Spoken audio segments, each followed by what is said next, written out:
Sa ngalan ng patas na pamamahayag, nag-imbita tayo ng isang walang kwentang analyst sa kabilang panig. Kung sa bana, talo niya ang mga nagsisitalinuhang mga DDS. Eto na ang ating resident AI analyst. Walang iba kundi si Jin Pupu. Pasok!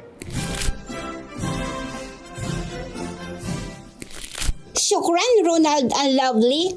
Chis Escudero bilang presiding officer sa impeachment trial ni Vice President Sara Duterte? Oh really? Oh come on, talaga lang ha? Anong authority ng Senado para gawin yan? Bakit si Chis Escudero ang nilagay sa posisyon na yan? Dahil abogado siya? Dahil may karanasan siya?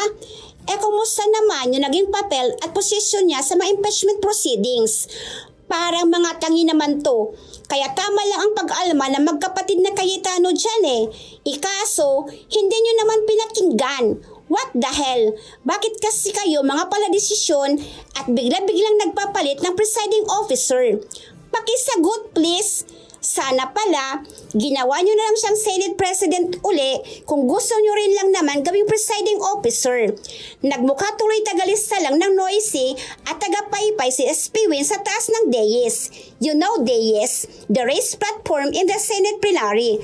And before I go, I just want to call out those who judged Chis during the trial last year.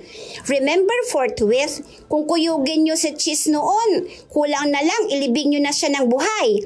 Pati si Hart, dinamay nyo at tinawag na nepo wife, di ba? O ngayon, puring-puri kayo kay Chis.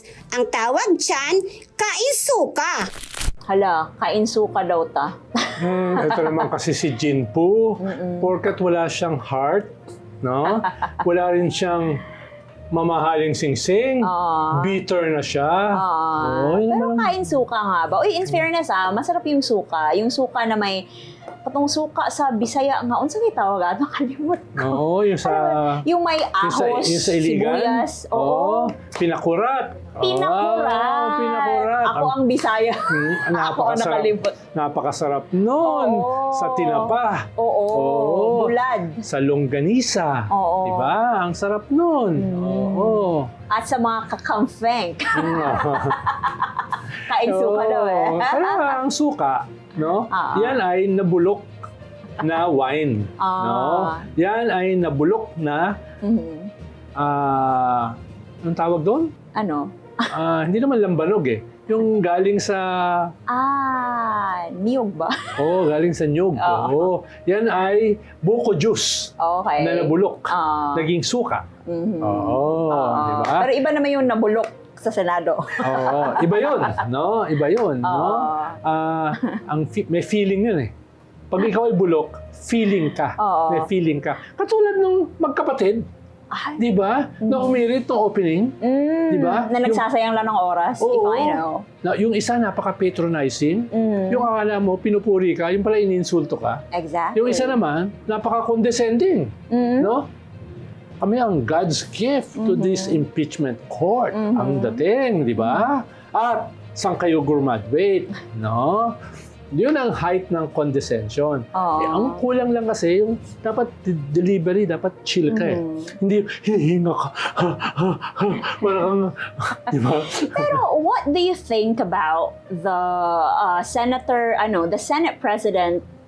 Sino nga ang Senate President natin sa Si Wayne Gatchalian. Akala ko kasi parang dalawa sila, naduduling ako. Joke lang. Kasi yun naman ang kumbaga, nangyayari, usap-usapan sa social media. Parang anong ginagawa ni SP Win dyan?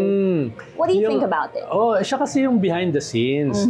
Siya yung parang general manager. Yung mga kinakailangan ayusin para smooth yung impeachment, siya yung nag-aayos. Ang suggestion ko lang, dagdagan niya yung kanyang trabaho. Halimbawa, press briefing after bawat araw ng impeachment, meron siyang harapan sa media para yung mga tanong, siya yung maglilinaw. Yun ang pwede niyang gawin as Senate President. So, para hindi siya nagmumukhang furniture. Yun ang banat sa kanya Or fixture. ni attorney, former human rights, Harry Roque. Ang tawag sa kanya ay flower base.